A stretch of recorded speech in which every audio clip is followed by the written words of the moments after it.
bugging with flashbacks, struggling past that, trying to make sense of the abstract. Heart skip like Picasso painted it strange, a mixture of beautiful pleasures and hideous pain. Yeah, it's the Archivest, y'all. Word. Exclusively interviewing Rakaa. Yes, Our Science of Dilated Peoples. Salute. And who is Rakaa of the classic Dilated Peoples? Man, I'm a boom bap specialist, a bridge builder. I'm an international ambassador, passport stamped up and decorated. I'm somebody's son, somebody's brother. You know what I mean? That's what it is, man. I'm a culturalist, cutting edge traditionalist. I like to have a good time. And joining with DJ Babu, releasing Third Eye with the Far Eye and Work the Angle, tell us the start of your career. Man, as far as dealing with Dilated and Babu, I was actually with Evidence in the group first. You know, Evidence and I were a group before Babu even joined the group. All right. Through that, I met Babu actually through the Beat Junkies, through Rocksteady crew. Some of the cats in Rocksteady, Redmatic and J-Rock and some of those guys were down with my Rocksteady crew family. And they slid me a tape called Comprehension, which was Babu's first real serious mixtape. And I heard it and I was like, yo, this kid is ill. Who is this? And they're like, oh, he lives out an hour away. So some other people I knew introduced us, and that's how Babu and I met. And eventually I invited him into Dilated, and him and Ev hit it off, and you know, everything was good from there. Yeah, you know, early work with the Far Eye. The Far Eye is part of the family. That's Liquid crew, but he's also part of the, you know, extended Dilated family from really early on.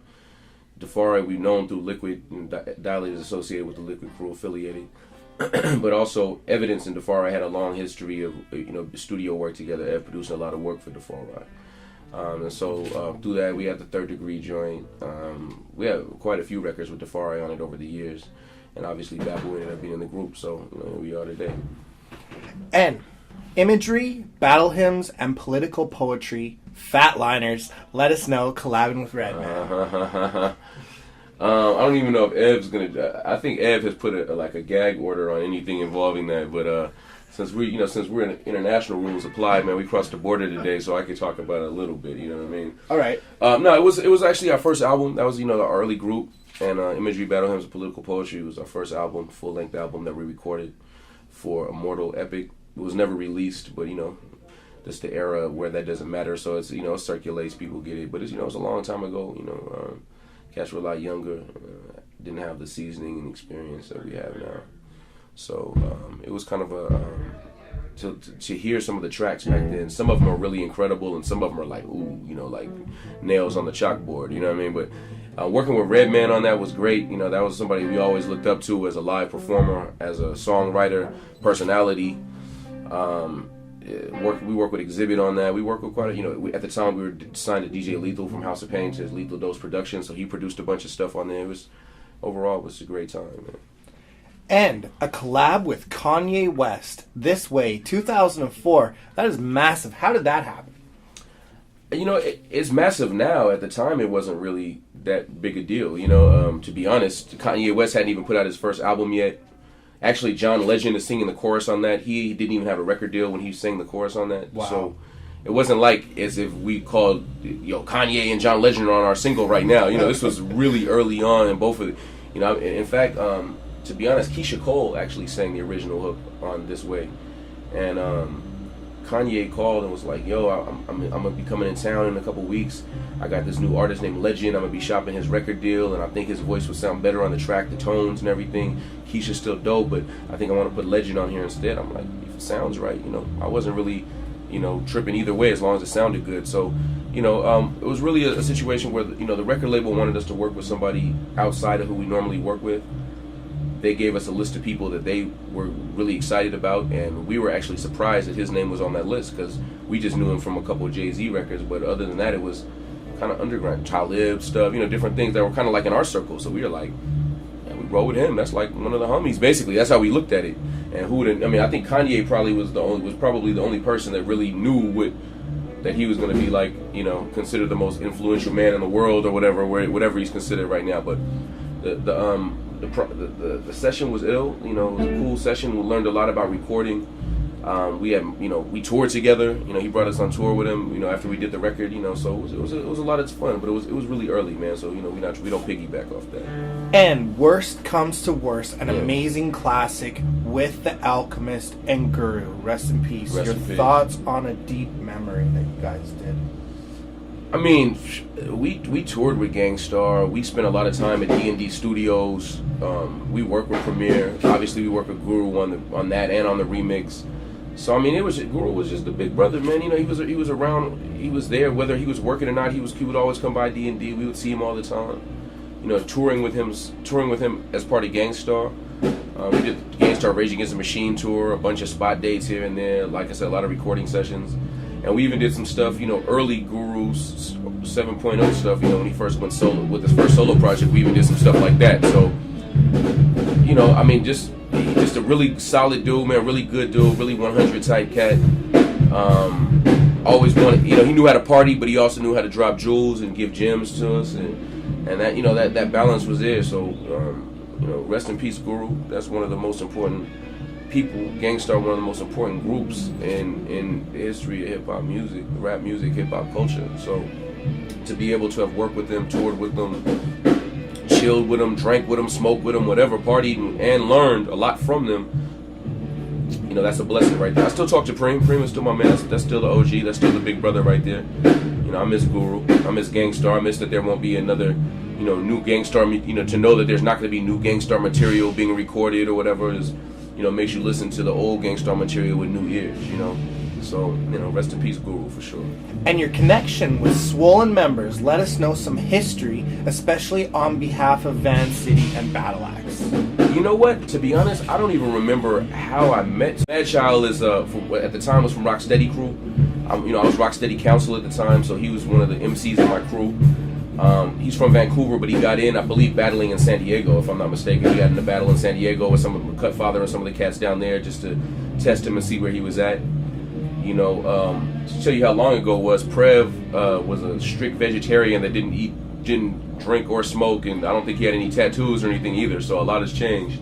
You know what I mean? Like, for everybody at the time. But, Swollen members brought us, if I'm not even mistaken, I think Ev and I got our passports to come to Vancouver. I think that's why we even went and registered for our passports, if I'm not mistaken. So, we've been down with them from before there was actually a Dilated Peoples, to be perfectly honest. As in the, Babu wasn't even in the group at the time that the first time we came up. In fact, we came up here to do a show with AC Alone.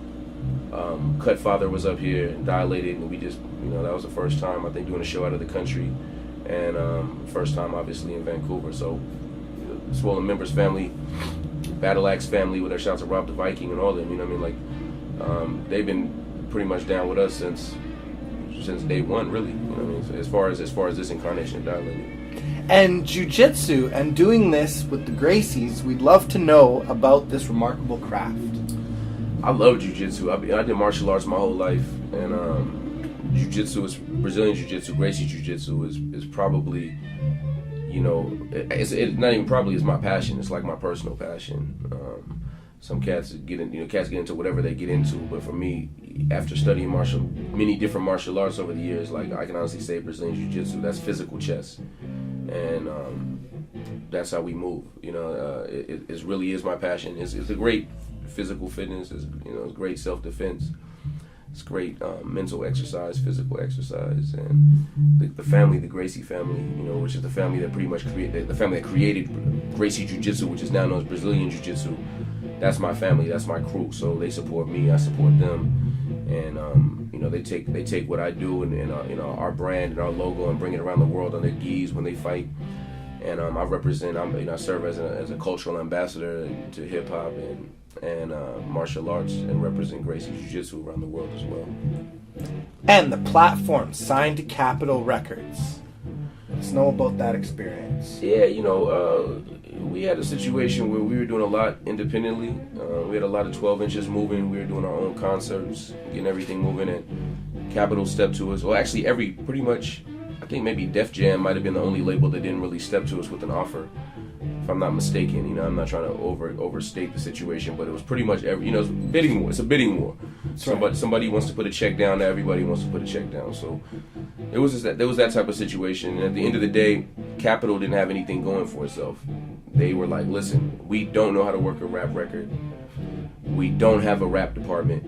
But what we will do is write you a check and give you free reign and let you hire who you want to hire, let you bring in your own vinyl people, let you do this, that, and the third, give you a discretionary fund. And so being independent-minded people as we were, that sounded a lot better than jumping onto a hot label and just hoping that we didn't get shelved, or being forced to try to make radio records to compete with whoever the hot groups are on the label. So that's how we ended up on Capitol, man. They had the right check, but there were a lot of there were even people that were trying to write bigger checks, but we already knew, you know, after taxes and all that, it's going to be gone. And, you know, are we going to have a career left, or are we going to have a few toys to show for having a nice check written once? And we took the long term. And the album, Neighborhood Watch, selling more than 140,000 copies. What a great accomplishment. Let us know about this. I mean, yeah, Neighborhood Watch sold pretty well. I mean, Expansion Team sold probably 2 or 3 times that. You know what I mean? We've sold a lot of records in our life. We've been blessed to sell a lot of records. You know, it depends. I mean, to some people that's failure. To some people that's a miracle. You know, it just, you know, it depends on if you're talking to a cat that sold 10 million records or a cat that sold 10,000 records. You know what I mean? It's all relative. So, I mean, we're blessed. If we sold one record, I feel blessed that one person bought the record. But the fact that we sold, you know, 6 figures is cool with me. Like, it's all good either way. No, that's very amazing. And being on Alchemist's 1st Infantry, Loop Troop, and 3 EA games, tell us more about that. Well, as far as Loop Troop is concerned, you know, I have a lot of respect for those cats. They represent Sweden, and we've done shows with them since our first trip to Sweden, which I think was like 97 or 98 or something. That was our first trip to Europe, actually, if I'm not mistaken. Yeah, I think that was our first trip to Europe, but we had a great time, and we met these cats called Loop Troop Rockers, and I see them up, you know, they're doing their show, dressed hella crazy and doing all this stuff, and I made a mental note, like, these cats are kind of ill, you know, like, okay, I see Sweden has some ill, unique styles going on out here, and just bumping into them over the years here and there, you know, catching up with them online. I mean, we're in a lot of the same music festivals, you know, world music festivals.